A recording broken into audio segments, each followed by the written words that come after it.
So I will be talking about enriched feed, benefit to animals, because we know that production of enriched food involves extra cost.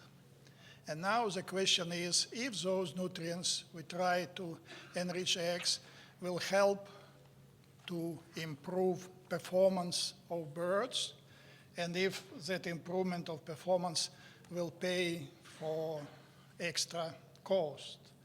And we know that discussion about factors that determine our health started long ago.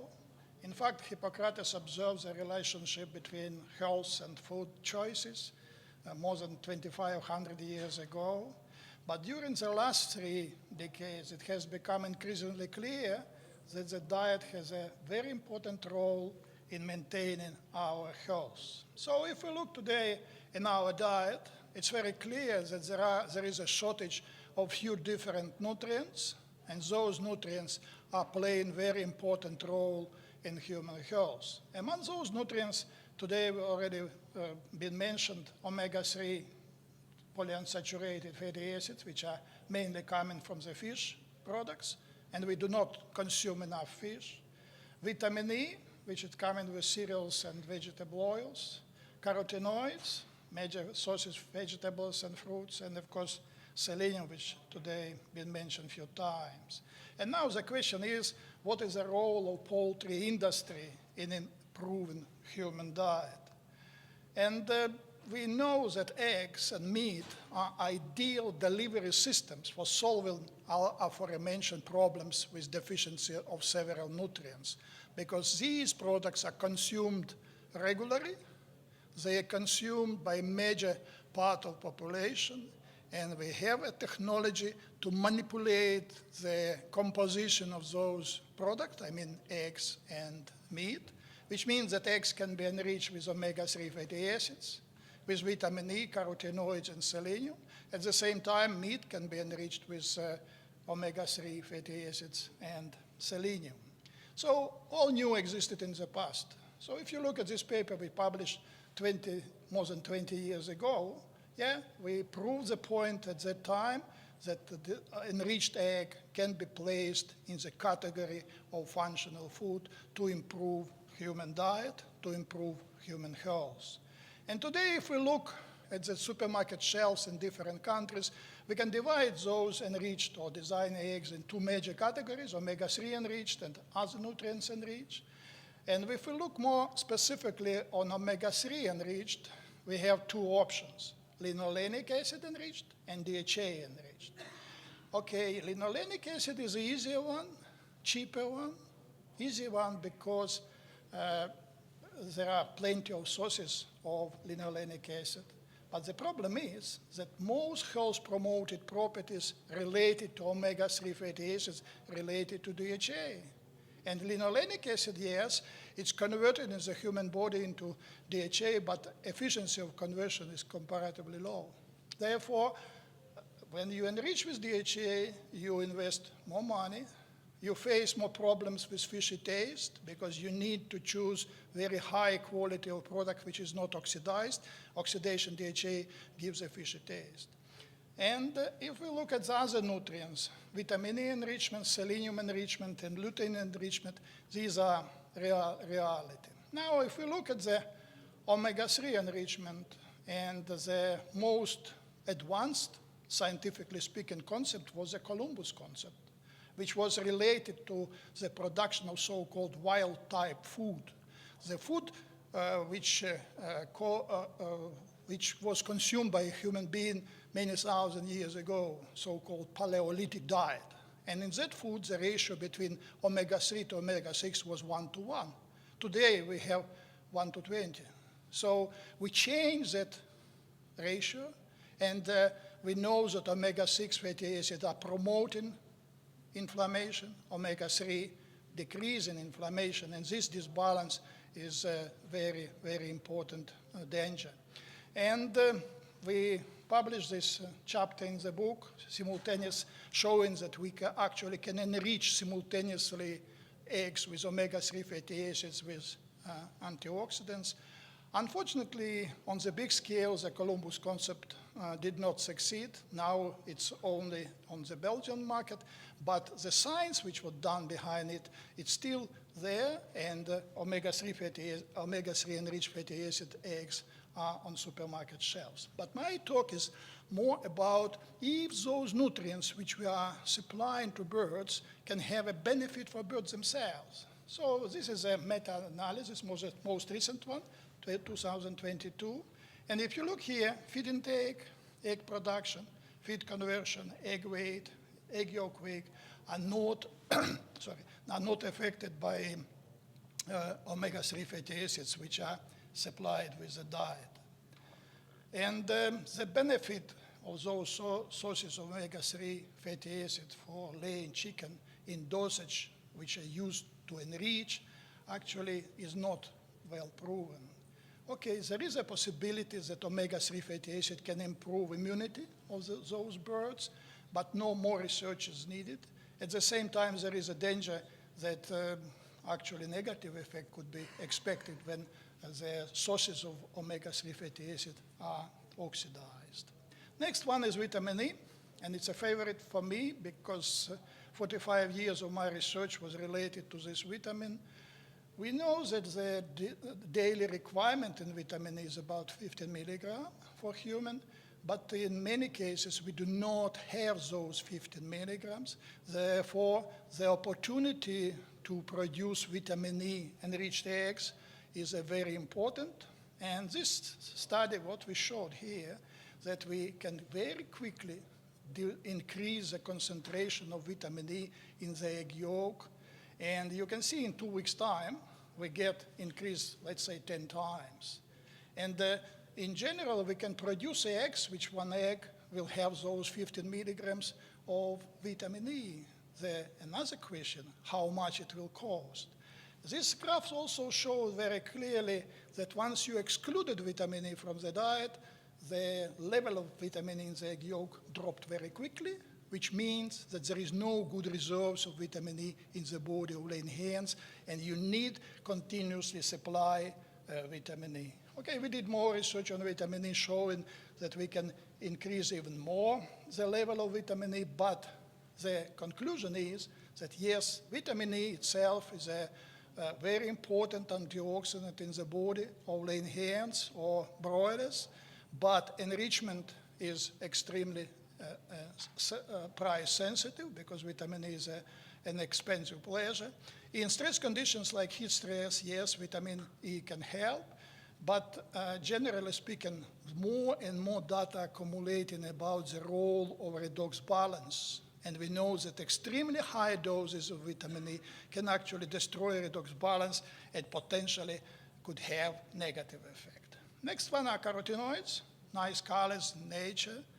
And this chapter of the book published recently, we describe those pluses and minuses of carotenoids in poultry production.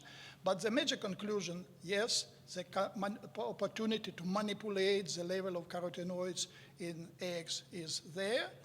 And there are a couple of papers actually devoted to the lutein-enriched eggs production in laying hens. And already been mentioned that lutein is extremely important in prevention and macular degeneration, a disease of the elderly people. And egg can be a good delivery system for lutein. And you can see the actual picture here. The HPLC separation actually showed very clearly that lutein is a major carotenoid in those enriched eggs. Here you can also see that grass meal can be used as a source of lutein. You see the difference in color. However, if we use only lutein in the diet in high doses, the egg yolk color will be very, very bright and customers will not accept it. So there is a need to a combination of yellow carotenoids with some red carotenoids. We also run a trial, a comparison between a maize wheat-based diet, which is usually low carotenoid diet, and maize-based diet with high carotenoid diet. Yes, there is a quite big difference in color, but it's not proven today that if we have two those diets balanced in all nutrients, most likely you will not see much difference in performance. We ran a few studies on wild birds, And you can see here the extremely high concentration of carotenoids in those wild bird eggs. And you can see here chicken on the wheat-based diet, chicken on maize diet, and this is a difference from wild birds. We still don't know what those carotenoids, extremely high concentration, doing in the egg, but that's a reality of wild nature. And you can see here also in ducks and in geese the comparison between housed and free range. You can see difference in color in shanks and beakers. Therefore, if we talk about carotenoids, yes, it's possible to increase the level of lutein in the egg yolk. Potentially, lutein can have immunomodulating properties. There is also participation of lutein in maintenance of redox balance. However, the major effect of carotenoids today just to maintain proper color. In terms of performance, there is no good proof that actually a high level of lutein in the diet can have a substantial effect on the productive and reproductive performance of birds. And now I come into my favorite, which already been mentioned. And when we're talking about selenium, we have to mention, first of all, that in most countries worldwide, the selenium in our diet is deficient. Those 55 micrograms, which is a requirement for selenium, not met in many countries worldwide. And there are few various reasons why it's happened. First of all, the uneven distribution of selenium in Earth, but that's a one only part. The second part is our creation, our agricultural practices actually made that selenium in soil not available. First of all, it's a sulfur, so sulfur fertilizers containing sulfur actually inhibit selenium assimilation from the soil. Secondly, pH, acidification of the soil due to agricultural practices also making selenium not available. Therefore, the problem is worldwide, we know this. And now what we can say is that selenium-enriched eggs and selenium-enriched meat can actually solve this problem in a way that one egg can deliver 50% of daily requirement. You will have 50% anyway, in whatever country you are living. Therefore, adding one egg into your diet and no problem anymore. The same is true for selenium-enriched meat. 100 grams of meat can deliver that amount, which will be at least 50% of daily requirement. So why selenium is so important as a functional food ingredient? First of all, it's proven selenium deficiency worldwide. Second, proven health promoting properties. New knowledge about selenium involvement in redox balance regulation, and we know today that redox balance is responsible for regulation of many different physiological processes in the body.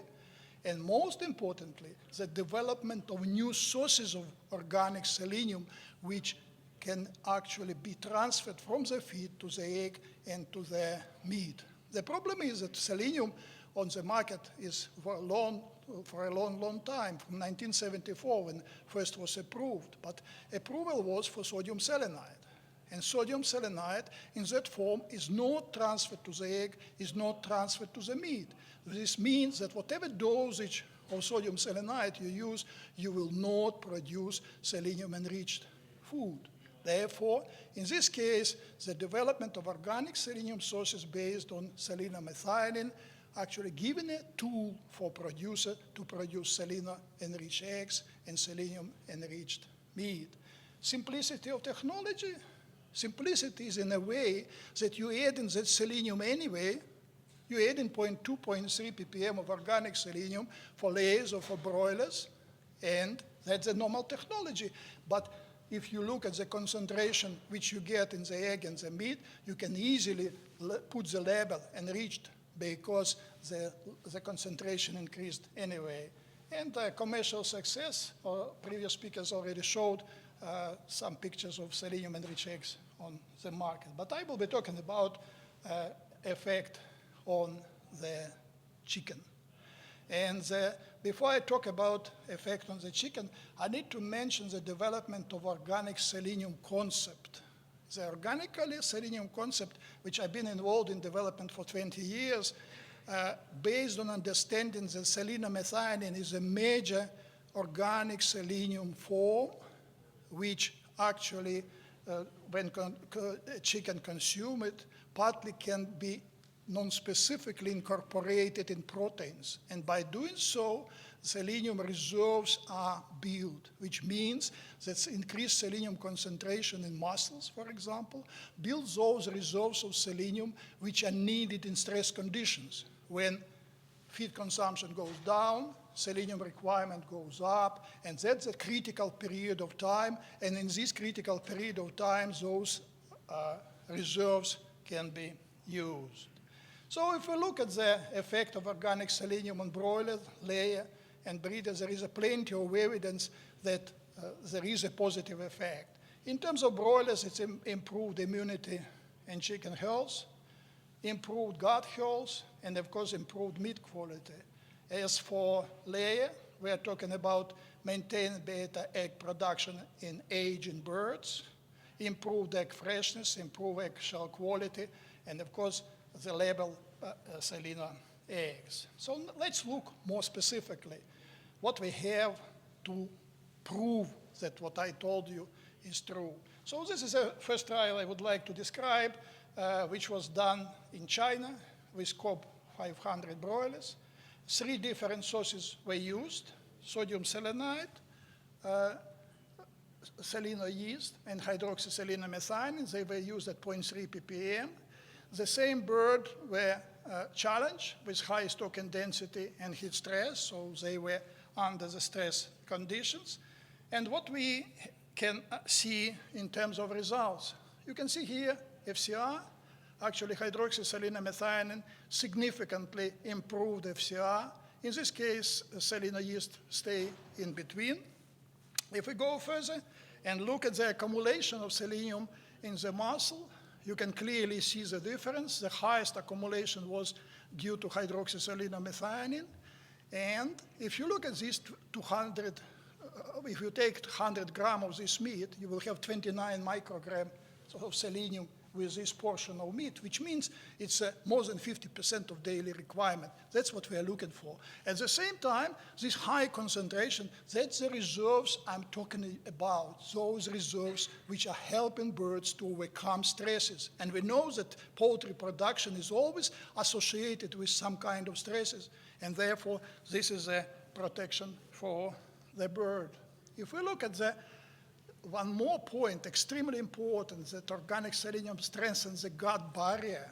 And in this case, we are looking at the tight junction protein expression, and we have occludin and claudin-1, those proteins which actually decrease intestinal permeability. So what's happened, you can see here, in the first case, both organic selenium sources were effective in improving the expression of this protein. In the case of second one, only hydroxyselenomethionine was effective. At the same time, if you look at the tight junction and other protein which actually increase permeability, and in this case, both organic selenium sources actually decrease it. So if we go further and look at the gut morphology, and this is a ratio of villus height to crypt depth, that's the parameter which reflect absorptive capacity of the gut. And here you can clearly see that in the case of duodenum, hydroxyselenomethionine significantly improved this absorptive capacity, while seleno yeast stay in between. In the ileum, both sources of organic selenium were effective. One more important point, and today already been mentioned, that the inflammation, it's a key. It's a key for many different diseases for humans. The same is true for birds. And you can see here, when we are talking about anti-inflammatory cytokines like interleukin-10, in this case, organic selenium supplementation in the form of hydroxyselenomethionine increase the concentration of anti-inflammatory cytokine. At the same time, pro-inflammatory cytokine goes down. This means that organic selenium can help to prevent over-inflammation, to help resolution of inflammation, and in this case, this would be a great benefit for the bird. Okay, there are also papers describing that other sources of organic selenium can also have positive effect. In this case, we are talking about zit-selenomethionine, which improves FCR. Another paper showing that both seleno yeast and selenomethionine can improve FCR and improve daily gain. And one more important point to study the protective effect of selenium, various models were used. From one point, it was stress conditions like high temperature, but some models were using the toxic element, like fluorine-induced oxidative stress. And in this case, when this oxidative stress was imposed, the concentration of the pro-inflammatory TNF-alpha cytokine significantly increased. And in this case, adding selenomethionine actually resolves this problem in duodenum and jejunum. And if you look at the other part of the slide, we are talking about tight junction proteins. And again, the same situations as a toxicant actually decrease expression of tight junction, eventually leading to a leaky gut. And adding selenomethionine can help this problem. One more experimental setup. In this case, it was a necrotic enteritis. So in the case of necrotic enteritis, seleno yeast can actually prevent decrease of body weight gain. At the same time, if you look at the next slide here, the actually expression of pro-inflammatory cytokine interleukin-1 is increasing, which means increasing protection against necrotic enteritis. So in general terms, if we look further, there are plenty of other publications when various stress conditions were used, and in those stress conditions, protective effect of organic selenium being shown. This one, for example, okay, it's 2023. In this case, chronic heat stress was used, and 3 different doses of selenomethionine were used. And what's the results? So results are still the same. You can see here that actually adding organic selenium increased the activity of glutathione peroxidase, increased the total antioxidant potential, and increased expression of sirtuin-3, again, a very important protective protein. At the end of the day, this leads to decreased lipid peroxidation. And what is also important in this page, in this paper, they also show that selenomethionine actually can upregulate major selenoproteins, including those located in mitochondria, those located in endoplasmic reticulum, and free selenoproteins. Therefore, the protective effect of organic selenium is quite obvious. So what about quality, meat quality? So this is a meta-analysis, most recent one, published in 2024 in Poultry Science. And from this meta-analysis, you can see that supplementation of selenium for broiler diet can reduce shear force, decrease drip loss, and increase pH of broiler muscle. Here, interesting question about drip loss, about molecular mechanisms, how selenium can actually decrease drip loss. For many years, we were talking about lipid peroxidation as one of the possible causes of drip loss. But recently, more and more data are accumulating to show that protein oxidation is a key. So protein water holding capacity, that's something which maintains water in the meat. Once protein is oxidized, the structure is changing and water is released. That's a role of selenium, because traditional antioxidants like vitamin E is not effective against protein oxidation. Yes, they are protecting lipids, but they cannot protect proteins. At the same time, methionine sulfoxide reductase B is that the enzyme which can actually, which is involved in protection of protein from oxidation. That could be the mechanism for this. And not all papers are having positive results. There are a few papers they did not discover any positive effect of organic selenium on performance, but we need to take into account the setup of experimentation, and in this case, different timing of usage selenium, different forms of selenium, different level of stress. Now, a few words about layers, and this is a paper published in 2023, and in this case, it's age in birds. We are talking from 50 to 70 weeks. In this case, again, there was stressful conditions under heat stress, and you can see here FCR, egg production, egg weight, egg mass, number of eggs per house birds. All of them are significantly improved by using hydroxyselenamethionine in comparison to sodium selenide. Nicely shown these two lines. If we look at the Howe units, you can see here significant improvement by hydroxyselenamethionine. If you look at the eggshell thickness, it's going up significantly. Okay, other forms of organic selenium can also help to improve egg quality. In this case, eggshell breaking strength was improved by seleno yeast in comparison to sodium selenide.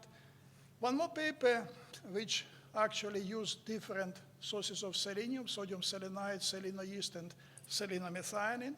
And in this case, laying rate with selenamethionine significantly improved, while seleno yeast here was not effective. One more paper which used different sources of selenium, 3 seleno yeast, selenamethionine, and nanoselenium. Very interesting that the background selenium was extremely high in this study. So what they showed that all organic selenium sources increase the egg production in comparison to control unsupplemented. Average egg weight goes up as well. But if you look at FCR, seleno yeast 3, selenamethionine, and nanoselenium got a detrimental effect on FCR in this case. So now, the most important question is what are molecular mechanisms of protective effects in laying hens? Because, okay, all those data published recently, as you noticed, most of them are for the last 3 years, it's proving the point that yes, selenium improves the performance. And here I have 2 papers to show you, which actually explain mostly what's happening. And here we are talking about prevention of inflammation. And this paper is related to the liver. What they did, they challenged birds with LPS, and they use in this paper quite high level of selenamethionine, 0.75. So what's happened, if we look at the antioxidant protection here, we are talking about glutathione peroxidase, catalase, and superoxide dismutase, 3 major enzymes of first level of antioxidant defense. The challenge with LPS significantly decreased them, which means oxidative stress is taking place. But when selenamethionine was used, you can see in all those cases there is a positive response in protection. It's not returned to initial level, so protection is partial, but it protected antioxidant system. And here you can also see at the level of gene expression, superoxide dismutase and hemoxygenase, both of them goes down due to LPS challenge, and there is a protective effect of selenamethionine. And if we look more specifically on inflammatory marker in the liver, in this case, you can see here NF-kappa B. That's the transcription factor which is responsive for synthesis of pro-inflammatory cytokines. And in this case, LPS significantly improved the expression of this transcription factor, leading to overproduction of pro-inflammatory cytokines and inflammation. And here you can see interleukin-1, beta interleukin-6, both those cytokines are pro-inflammatory. Therefore, LPS impose inflammatory reaction in the liver, and when selenium methionine was used, the situation resolved. So this clearly shows that at least in the liver, there is a protective effect of organic selenium at the level of prevention of overinflammation and maintaining redox balance. And finally, most relevant paper, which is related to eggshell gland. And you know that eggshell gland, that's the place where egg spending 80% of time of egg formation.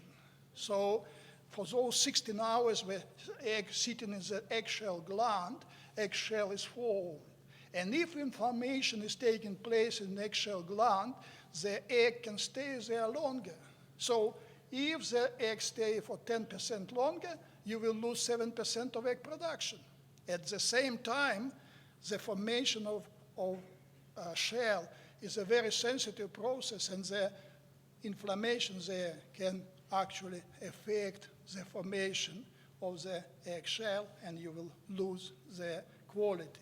So in this case, again, the paper came from the same lab in China. They also use LPS, and they use high level of selenium methionine.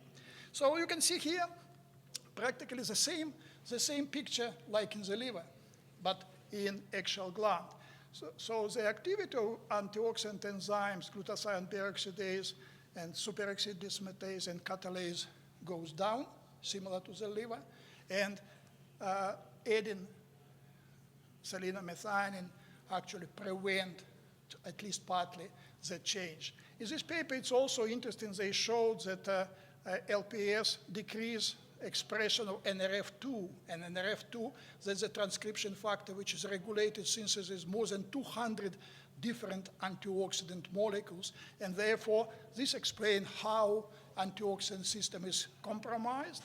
In the same paper, they actually showed that adding selenium methionine can solve this problem. And finally, the same picture in the eggshell gland like in the liver in terms of changing in terms of inflammation.